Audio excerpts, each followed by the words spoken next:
21वीं सदी का यह समय पूरी दुनिया को नई दिशा दिखाने वाला और नई दिशा देने वाला एक महत्वपूर्ण समय है। जब हम कोविड को हरा सकते हैं तो हम आपसी विश्वास पर आए इस संकट पर भी विजय प्राप्त कर सकते हैं। सबका साथ, सबका विकास, सबका विश्वास, सबका प्रयास का मंत्र हम सभी के लिए एक पथ प्रदर्शक बन सकता है। मैं इस डिक्लेरेशन को एडॉप्ट करने की घोषणा करता हूं।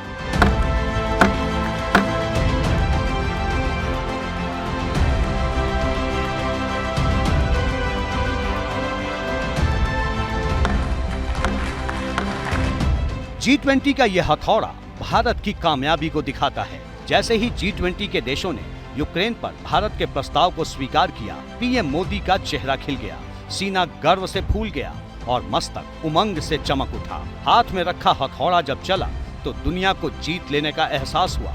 जिस मुद्दे पर कोई बोलना नहीं चाहता था, जिस मुद्दे को लेकर चर्चा से कई देश बच रहे थे, चीन ने तो कन्नी काट ली थी। लेकिन जब मोदी ने यूक्रेन के मुद्दे पर प्रस्ताव रखा तो न सिर्फ रूस बल्कि अमेरिका, जर्मनी और फ्रांस के साथ G20 के सभी देशों ने एक सुर में उसे स्वीकार कर लिया। ये मोदी का जादू है, कूटनीति का मैजिक है और भारत के प्रधानमंत्री का दम है। मुझे भी एक खुशखबरी मिली है। हमारी टीम्स के हार्डवर्क से और आप सभी के सहयोग से नई Delhi G20 leaders summit declaration पर सहमति बनी है।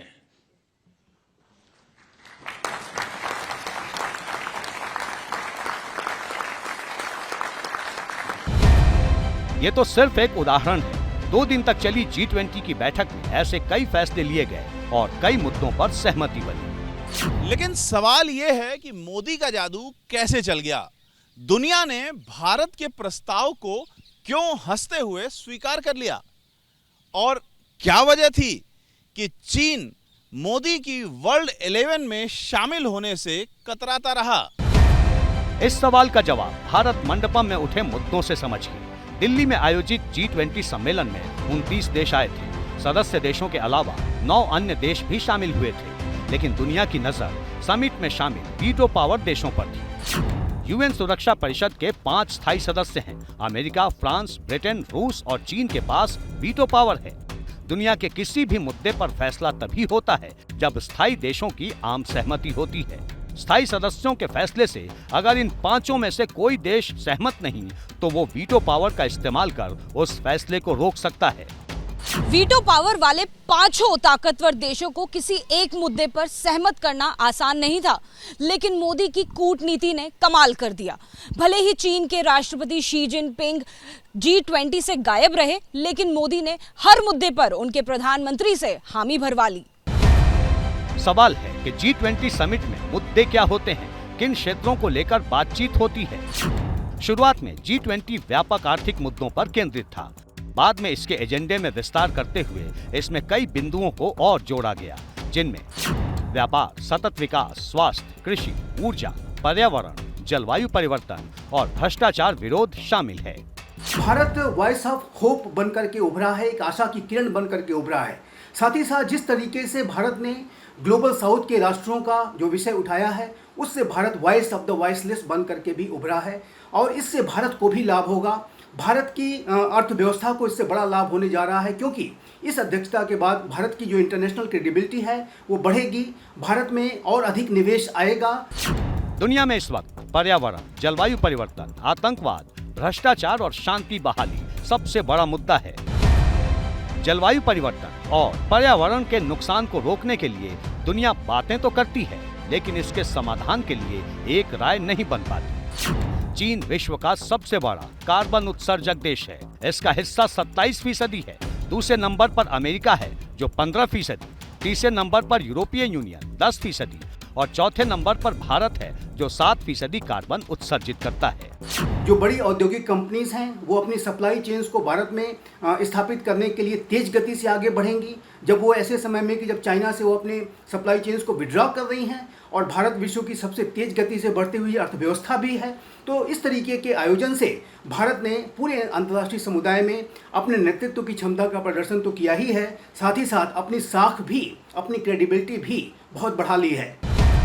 पीएम मोदी ने G20 में धनी देशों को आईना दिखाया और जलवायु परिवर्तन से निपटने के टिकाऊ समाधान पर जोर दिया। पीएम मोदी ने कहा, जलवायु परिवर्तन की चुनौती को ध्यान में रखते हुए ऊर्जा के स्रोतों में बदलाव 21वीं सदी की दुनिया की एक महत्वपूर्ण आवश्यकता है। समावेशी ऊर्जा की ओर बढ़ने के लिए अरबों अमेरिकी डॉलर की जरूरत है। स्वाभाविक रूप से विकसित देश इसमें बहुत महत्वपूर्ण भूमिका निभाते हैं। भारत के इस रुख का 80% कार्बन उत्सर्जन करने वाले जिम्मेदार G20 देशों ने समर्थन किया और कम कार्बन उत्सर्जन, जलवायु परिवर्तन का मुकाबला करने का संकल्प लिया।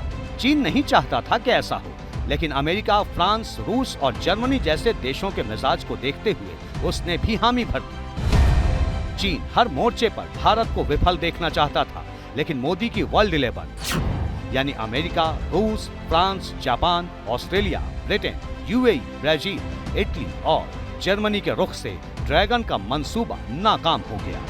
जलवायु परिवर्तन के अलावा घोषणा पत्र में कई और मुद्दे उठाए गए। इनमें मजबूत, टिकाऊ, संतुलित और समावेशी विकास, SDG पर प्रगति में तेजी लाना, सतत भविष्य के लिए हरित विकास समझौता, 21वीं सदी के लिए बहुपक्षीय संस्थान, तकनीकी परिवर्तन और डिजिटल सार्वजनिक बुनियादी ढांचा, इंटरनेशनल टैक्सेशन, लैंगिक समानता और सभी महिलाओं और लड़कियों को सशक्त बनाना, वित्तीय क्षेत्र के मुद्दे, आतंकवाद और मनी लॉन्ड्रिंग का मुकाबला करना, अधिक समावेशी विश्व के निर्माण के प्रस्ताव को भी स्वीकार किया गया।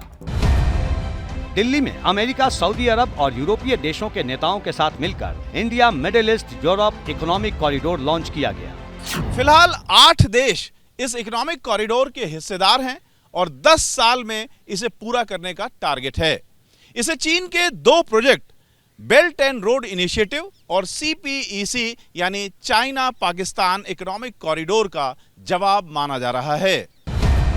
प्रधानमंत्री मोदी ने IMEEC को लेकर कहा कि यह भविष्य में भारत, पश्चिम एशिया और यूरोप के बीच आर्थिक एकीकरण का प्रभावी माध्यम होगा। ये पूरे विश्व में कनेक्टिविटी और विकास को सस्टेनेबल दिशा प्रदान करेगा।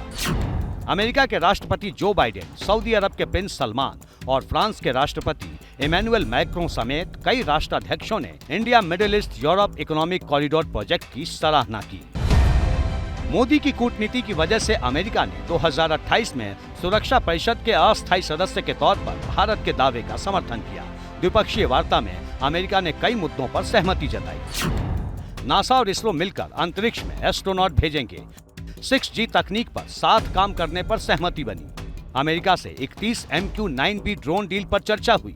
भारत में GEF-414 जेट इंजन बनाने के समझौते पर बातचीत हुई।